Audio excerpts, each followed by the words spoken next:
We are delighted to talk about connecting continents and values in the digital age today. We have with us Ms. Ruchita Beri, Ms. Sanusha Naidu, Mr. Kwame Owino, and Mr. Aaron Akinocho, uh, who make for a very compelling technical panel. If I can just take 3 minutes to give a veritable overview to position this panel within the context of South-South cooperation. We've talked about connectivity in the context of South-South cooperation for a few decades now, and now we've swiftly moved over into digital connectivity without perhaps finishing some of the projects in physical connectivity. So there are some conceptual challenges that arise due to this. I think one is that when we think about talking about new areas of cooperation, there is always a sense of trepidation as far as developing countries are concerned, such as India and the countries in Africa. And this is sort of borne out by differing stances on issues like digital trade or e-commerce at the WTO.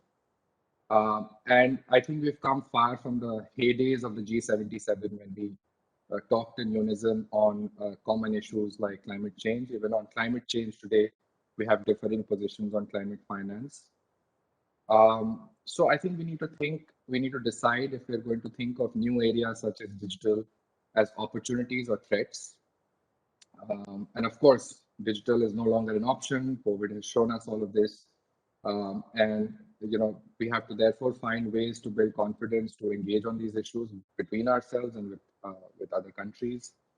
The second linked question to this is, are there any common values that we can transpose to digital or electronic connectivity outside of the common values in a sense of equity and access, which I think every one of us will agree on are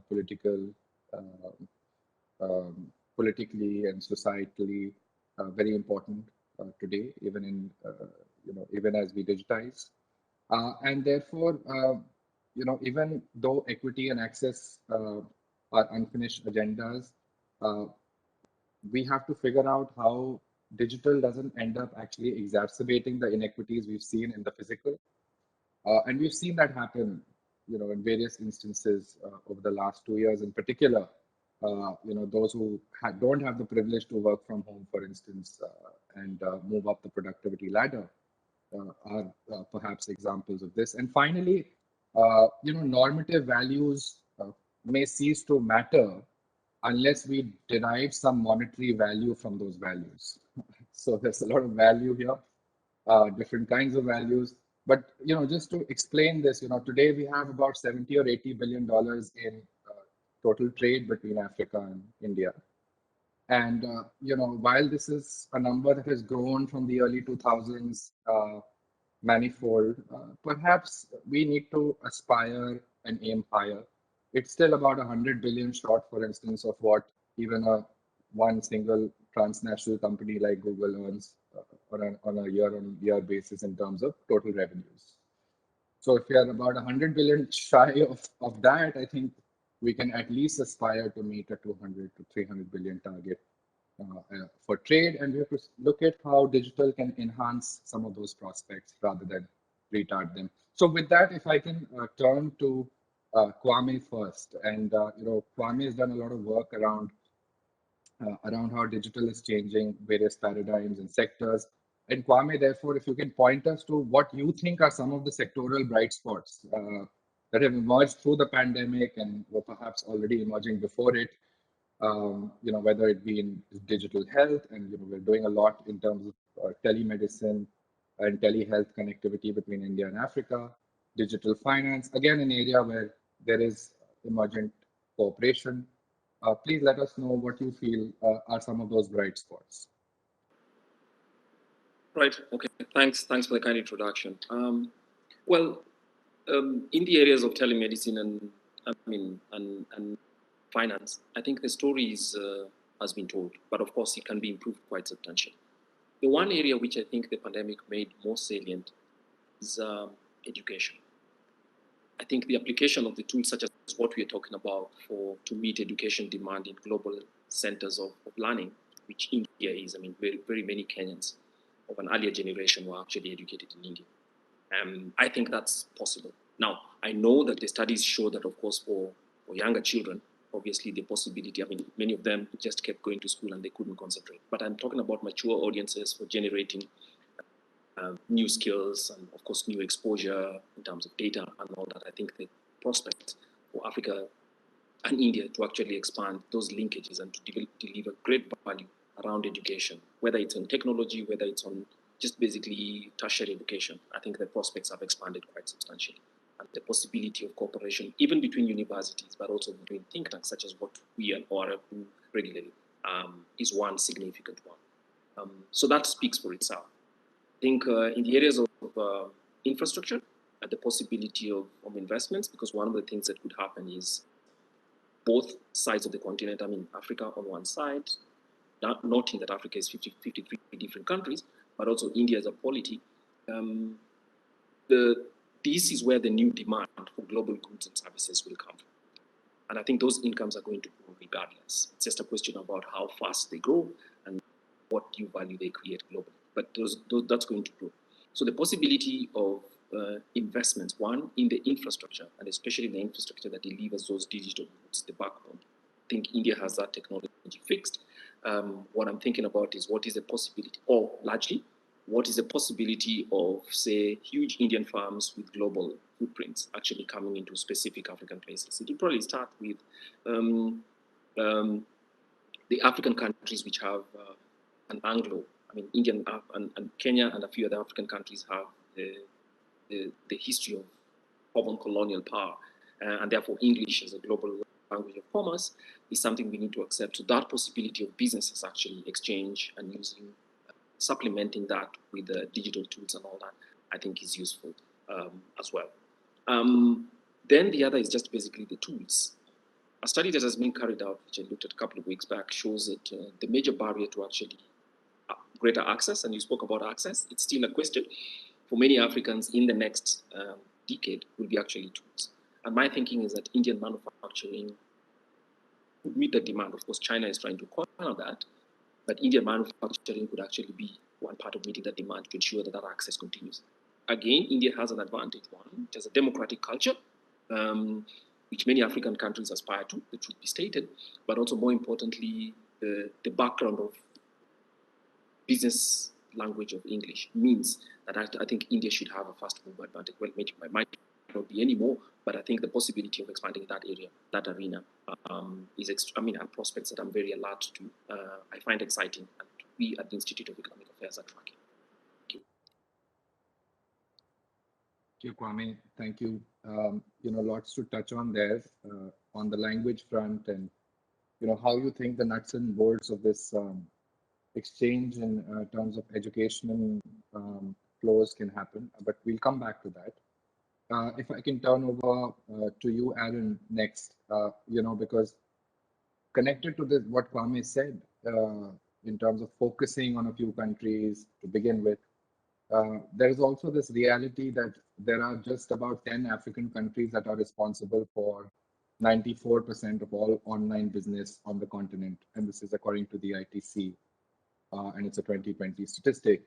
And out of that, Kenya is a large share, but South Africa is nearly 50% of intra-Africa digital product exports, for instance. And this sounds a lot like India, to be honest. There are a few states in India, and we're talking in the Colaba Conversation, which is being situated in Maharashtra, albeit digitally. So how can some of this growing digital divide, because it's clearly mimicking and perhaps even it's a caricature of the physical divide. How can this be offset in the case of connectivity and digital linked cooperation?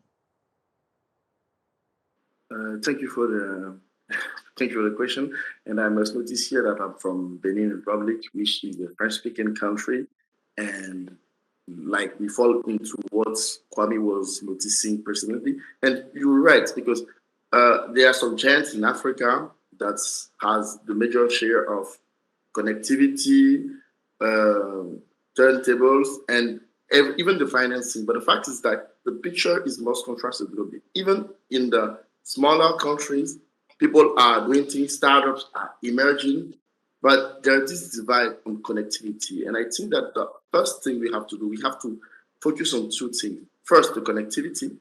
That's important because if you are trying to get bigger in digital, you must have to have this connectivity. It's not a matter of size of a country because Estonia, for instance, is a country of like 2 million people, but they have Skype, they have all those startups. So we must focus first on this connectivity side. And there's no magic to do. There are investments to be made. But first, before the investment, there must be a vision that even if we are smaller, we can do something with the internet. Like like I used to say, like right now, if you're an airline, we can't go in the race of manufacturing for all the African countries. Right now, we must focus on services, and digital for me is the key. But how could we do that? First, we should invest in connectivity, which imply going for bilateral partnership with big country, try to find the money, even if it's got internal resources, but go with bigger country and try to build those infrastructure. And at this very point, I think India has a competitive advantage because as Kwame has noticed it, it's a democracy. And on the loan side, they offer better conditions. They are much more softer than other power superpower that I won't name here because it's not the point. We have a common history, and you in India have a background of doing like really interesting thing on the digital aspect. So there are knowledge that can be shared, and that which brings me to the second point, which is the point of education, because connectivity won't do it all. People have to be trained. I have an SME here, and I deal with this issue every day. People have to be trained. There are good practices that have to be shared. Like I think it's even more important than the connectivity because, for instance, what you're doing over there in Bangalore is something I really wish for countries like ours to do, but there are some guidelines, there are some rules, that a way to do things that we don't have. So I think a cooperation on this very side can be useful. For sure, from our side, we should turn to English because for instance, in my country, the main language is French, so we basically speak all of French. Apologies for my bad English, by the way. But yeah, we are in a very connected world, and what is requested from us is to turn towards this world, to embrace English, to embrace STEMs, and to reach for financing at the best condition for ourselves because we don't want to end up like Zambia, all those countries that get indebted and then know how to repay the debt. So I think there's a pathway on this side. Thank you, Alan. I think if we were to make a word cloud out of what you and the previous speaker, Kwame, have said, there are quite a few similarities. We have heard the word democratic, heard English language, education, big theme. And if I can, tie it all together and, push this, bunch of themes to Ruchita ji, we've had a long history of development cooperation with Africa and the global south in general. We have a few instruments to achieve our objectives. Lines of credit have grown in importance in the cluster of instruments, but the more digital grows, I think the need for technical cooperation and exchange of information, which becomes knowledge, is perhaps paramount. And you've heard that from the demand side in a sense here. So at the same time, you see certain delivery risks pile up as far as development cooperation is concerned across a host of global south countries that are trying to cooperate on issues. And India is no different. The last 2 years, for instance, I think pretty much wiped out tangible physical developments on the ground.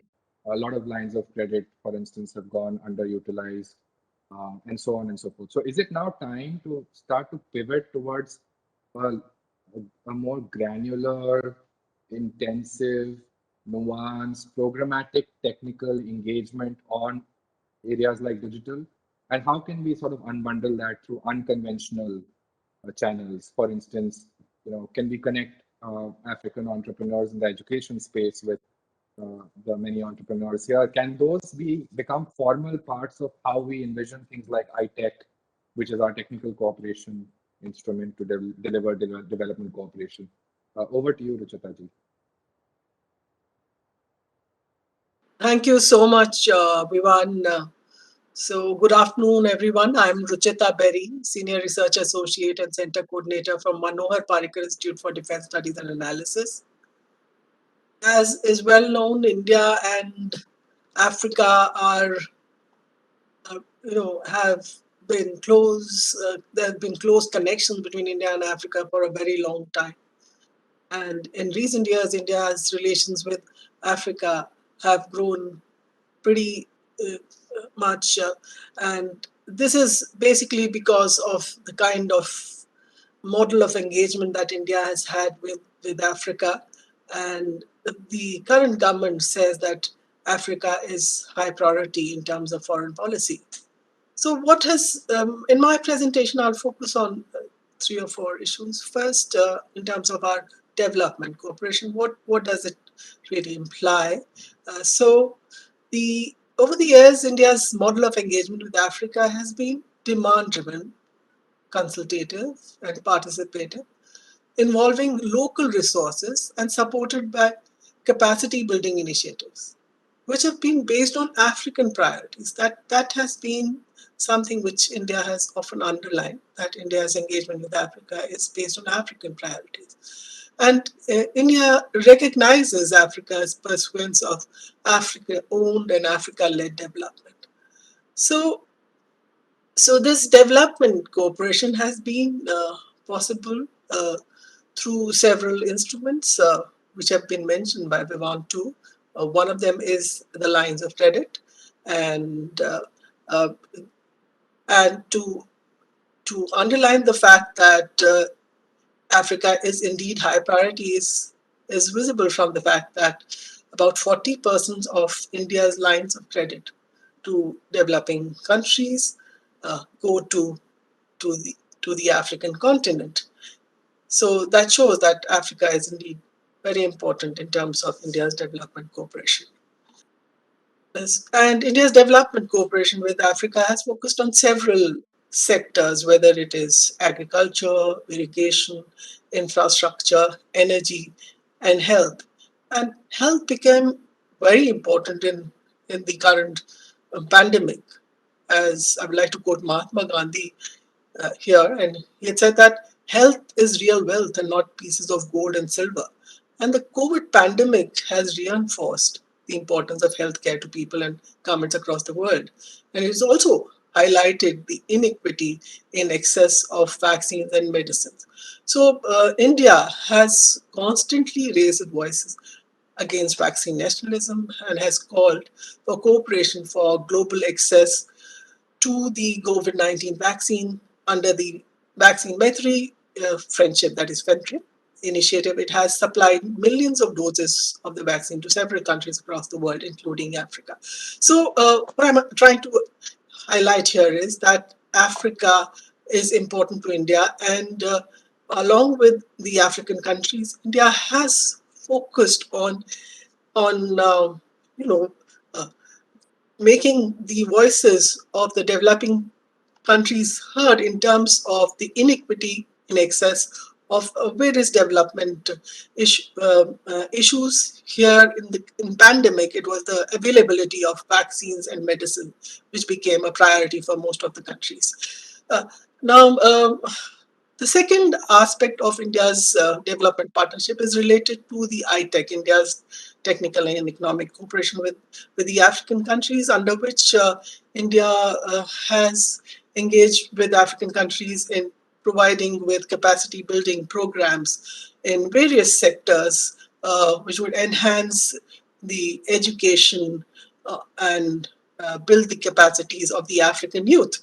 So here I would like to focus on the fact that India recognized the value of lessening the digital divide for a very long time. In 2009, India launched the Pan Africa e-network, and this was mainly focusing on providing medical consultations and teleeducation. So India has now relaunched this as E-Vidya Bharati, an Arogya Bharati initiative. And this is in the days of pandemic, I think this offers an affordable and safe option for people in Africa to access medical support and education. And the use of digital medium to for education, skills, and training, I would say vastly expands the number of people who would have been covered from the African continent as against in the physical mode. So, under the ITEC program. So, I think if we go digital, then we increase the access of India's various education and the medical consultation programs to the African youth. So that's the positive aspect of going digital. So going digital is now a new normal, and yeah, I'd like to briefly talk about the digital transformation that is happening between India and Africa. So within India, our country has done a lot in terms of enhancing and preparing the overall governance structure in the digital medium. So to digitally prepare itself, India has initiated some concrete programs like Digital India, which aims at transforming India into a digitally empowered society and knowledge economy. It also aims at providing citizens with digital infrastructure such as utility, governance services on demands, and digital empowerment. So many of such programs, such as the Aadhaar identity platform, e-Panchayat, My Government, are some things which India can share these models with the African countries. Some of them are already happening. Some of these exchanges are already happening, but they may increase in future to focus on building digital skills in both our countries.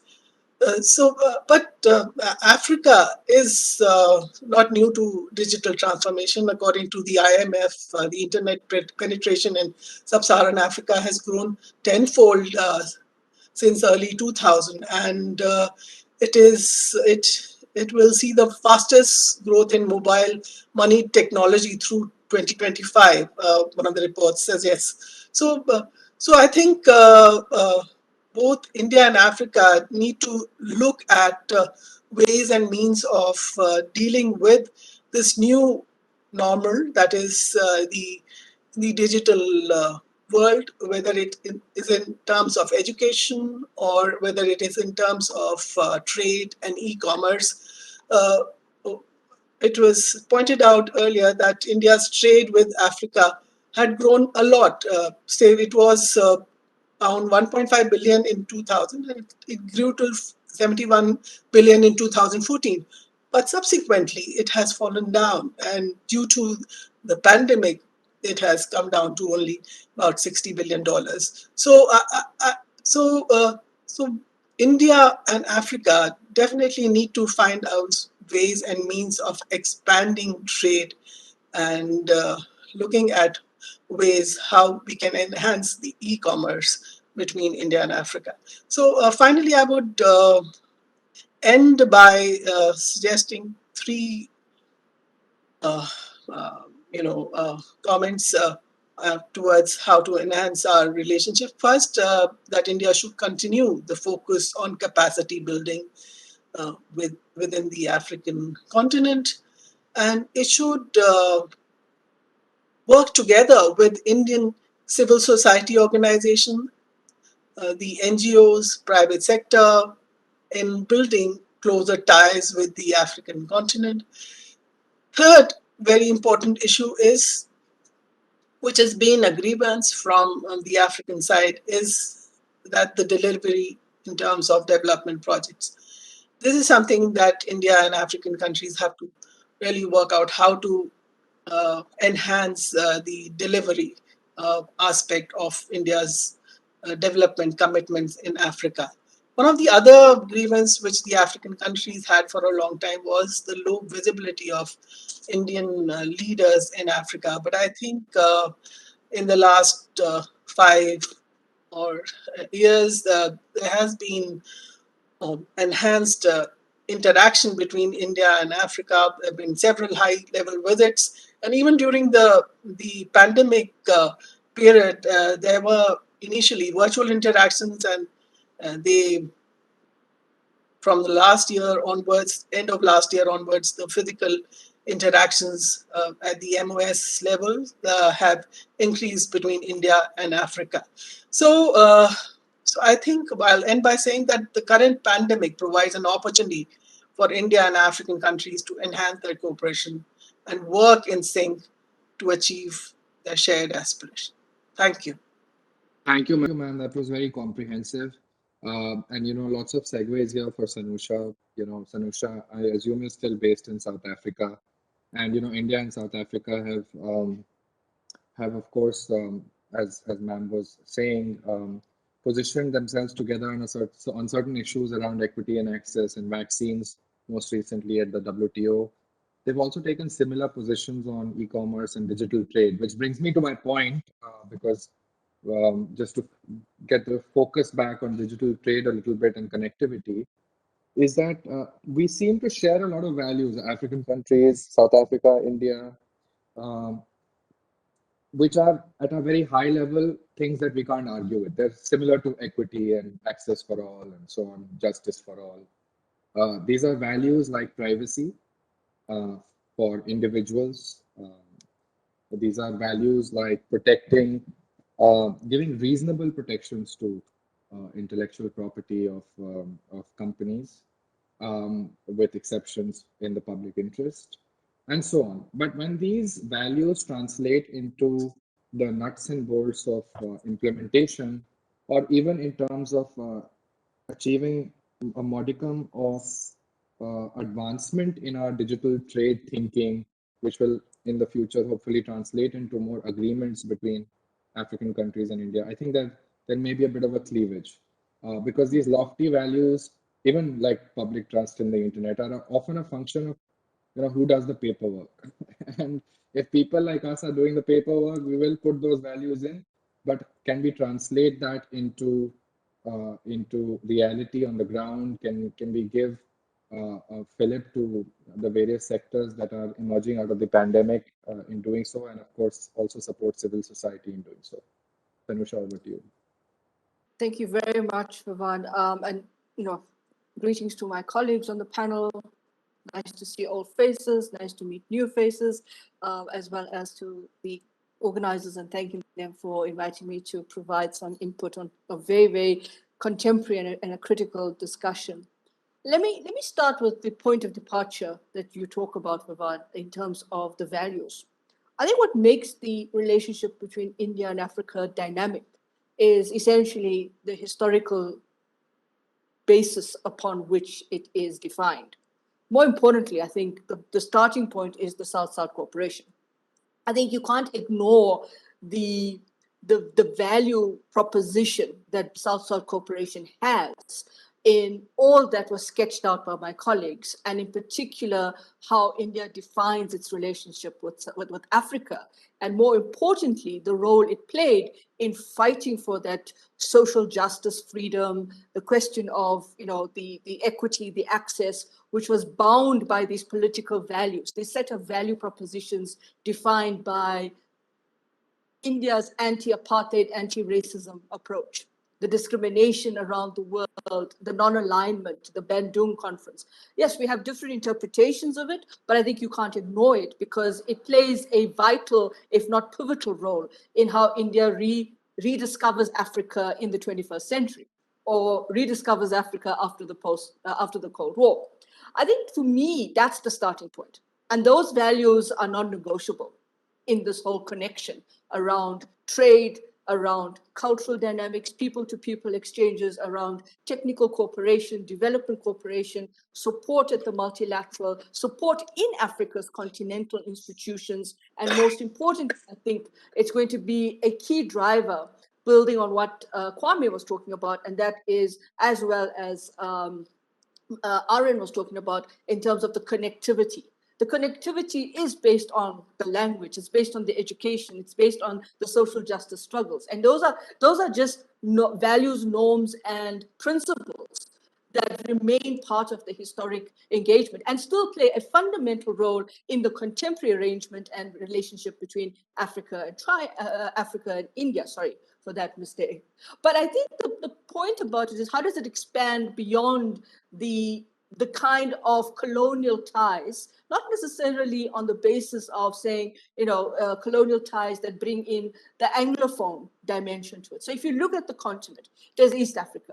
There's a whole historical, if not a pre-colonial history of trade, commerce, that was basically at that time, in that era, defined as a transformative element of values, of digital trade for that moment in history. And now we move on to the next epoch of history, and that is when you go into the post-colonial era, when you get to the post-Cold War era. So the digital trade is not just about the internet and how the internet has evolved, or how has the connectivity evolved. It's about the fact that it's been an evolving set of principles, evolving set of connections and connectivities, from your maritime to the connections that you had from the East African region right down to the Southern African region. And I'm not talking about the diaspora here, I'm talking about commercial trade. The different type of maritime connectivities that brought culture, that brought people-to-people connections. And those are all what I see as the value-driven processes. I think where we are now, and let me just fast forward to where we are now, we think of these terms as very binary. We assume that the digital divide or the digital transformation of the world that we live in, whether it's the FOTIR, whether it is the connectivity of infrastructure, the connectivity of digitizing trade, commerce, is that we feel as if it's starting with no historical context. And I think that's the mistake we make, because there's been these connections for time immemorial, and we can't deny it. It just means that we've become much more sophisticated in how we create those digital connectivities and digital commerce and e-platforms and so forth. And I was very intrigued by the comments around how we look at particular countries and their strengths and weaknesses and their comparative advantage. I think the opportunity is just here right now to build on those strengths and values that we talk about in terms of the political, the economic, the social, the cultural, as well as the developmental, because the aspirations are the same for both India and Africa. If you look at South Africa and India and the role they played in terms of what's happening in the WTO over the TRIPS agreement and the temporary waiver of the TRIPS for vaccines, it's quite interesting to see their alignment. Yes, you're right. We have to now start asking the question is, what's going to happen once the text starts getting negotiated? What's going to happen there? But right now, it's quite an important space, because in South Africa as well, President Ramaphosa has been talking to the French president. He's made his first visit to Southern Africa, talking about the vaccine question and production. Right now, the Kenyan president is in South Africa, and he's talking in yesterday's discussion with President Ramaphosa. He's talking about how do we actually start building up the value chains in Africa around vaccine production. And I think this is where a country like India comes in very importantly.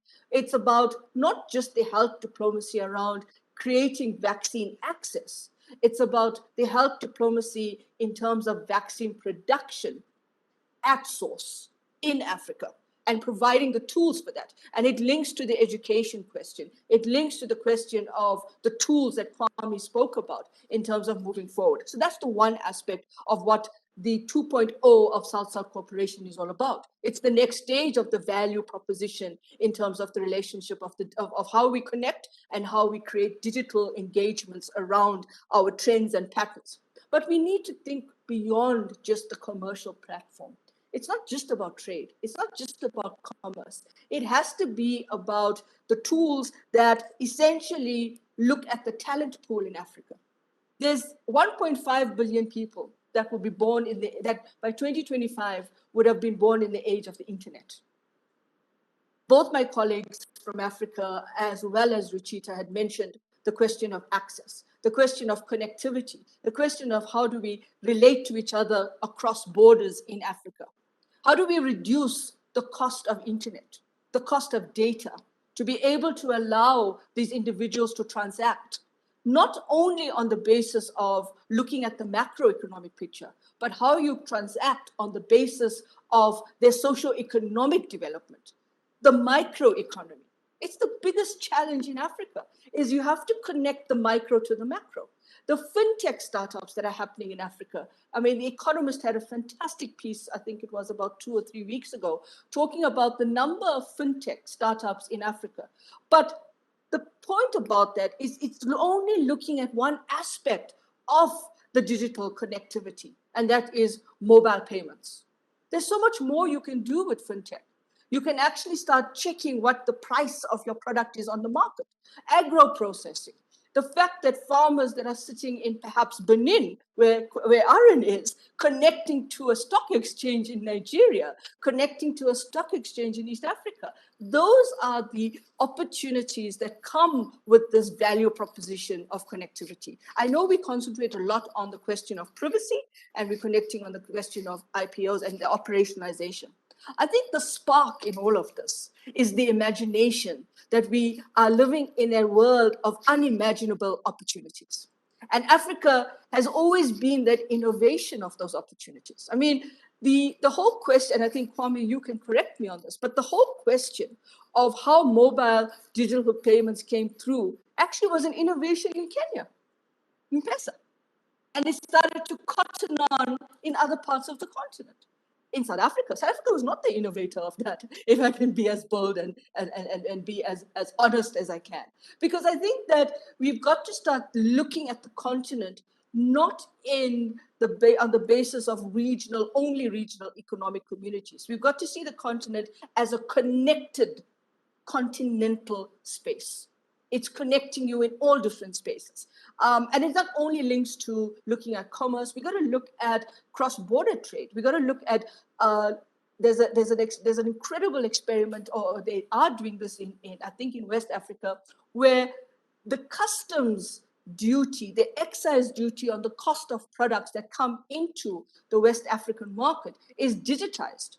Because that's one way you stop the leakage of illicit financial flows, where you overprice or you misprice an article, because that's what happens in terms of how you create illicit financial transactions. Now that's happening in West Africa, where they're digitizing the revenue service, the customs excise duties. So once a product lands in the West African region, they go onto this digitized place. They look at what the product costs overseas. They look at what the markup is, and then they say, hang on, there's something not right here. There's basically a bit of a serious markup on this which doesn't conform. So mispricing, which has been a key issue for South Africa at the G20, I think has the support of India. But these are opportunities that enable India to reimagine, reorientate its digital connectivity footprint and engagement in Africa around, whether it's ITech, whether it's the programs that Ruchita mentioned, the points that Kwame and Aaron mentioned, and so forth.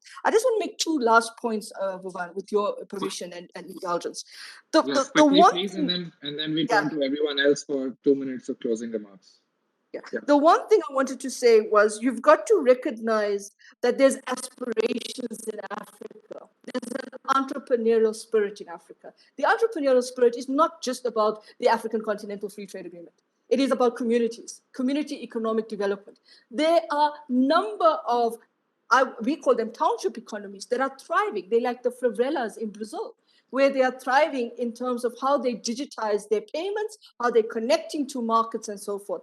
And I think the digital values that we are talking about is a space for innovation, to try and innovate Africa. The last point I want to make is all of this that we're talking about, the Internet of Things, the digitization, the commercial space, the e-commerce platforms, they all come with a set of materials, commodities, that need them to be moved into tertiary production processes and products. Where do those products come from? The primary raw materials come from Africa. So we need to start using those materials in Africa to basically create our digital value system and connectivity. Thank you. Thank you, Sanusha. If I can turn to Kwame, you've heard us all, and I will now, in the spirit of achieving some sort of closure to this conversation, turn to you to really tell us, a little more on some of the things you touched on and how they connect to this entrepreneurial spirit around communities that Sanusha touched on, the democratic theme that has come up repeatedly in terms of a value that all of us aspire to. And is it really, Kwame, not just about trade and commerce? And in education, what does that translate to? All right. So I think in my view, I mean, knowing that we're about to close, the way I look at this is in two ways. I think how will digital tools and opportunities improve the welfare of African people? And one of it starts from the fact that how will African people receive public services from their governments in more efficient ways that digital tools will enable? And I mean, there's a corollary to the, I hope I pronounce it right, to the Aadhaar system of India in Kenya. And it is all tied up with the democratic culture, because I get the impression that, I mean, looking at it, I get the impression that it's being resisted in Kenya because people distrust government and how government may use private data. So while government argues that this system, and I think the logic of it comes from exactly the Aadhaar logic, which is basically allows government to not just identify, but also to be able to deliver services that only government can efficiently. That argument is real. Digital tools are very, very efficient and cost effective. But the fact that there's a democratic deficit in Kenya in terms of the trust of government means that this has been challenged right up to the Supreme Court. So it's something that's going to the Supreme Court. But the point I intended to make was that digital tools are essential in both India and Kenya as ways in which government can improve public service delivery to people. So that's one opportunity, whether it's through the courts, whether it's through public services in education and all that. So that's the first. The second is public goods that people require are still needed in Africa. So I think for me, I suspect it's like that for India as well. We ought not to get very excited about thinking that there's a digital alternative to the real things that need to be done. So for instance, there is the possibility of using digital and technology tools to make public services better. But in Africa, in Kenya, for instance, you still find schools that have not been connected to traditional power, basically, so that kids can use digital tools in the class and stuff like that. So there's still some very essential infrastructure that only government can do that needs to be done. The possibility and enormity of I mean, the prospects for cooperation between India and China are really in that respect, in terms of just making sure India and Kenya are really in that respect. It's just of making sure that Kenyans or African countries are able to provide the services that only government can provide, using tools that have been tested in India or been tested in other places. And in many cases, actually, both countries or both continents can actually work with systems that have worked in one place and transpose them in the other. So my view is, first, I think the agenda for India and African countries in total or in general is, first, how do we make our people better? And secondly, open up space for businesses that are based, farms that are based in Africa to deliver value, working with each other and all that. So ports, for instance, I think port technology is one thing that Africa needs severely.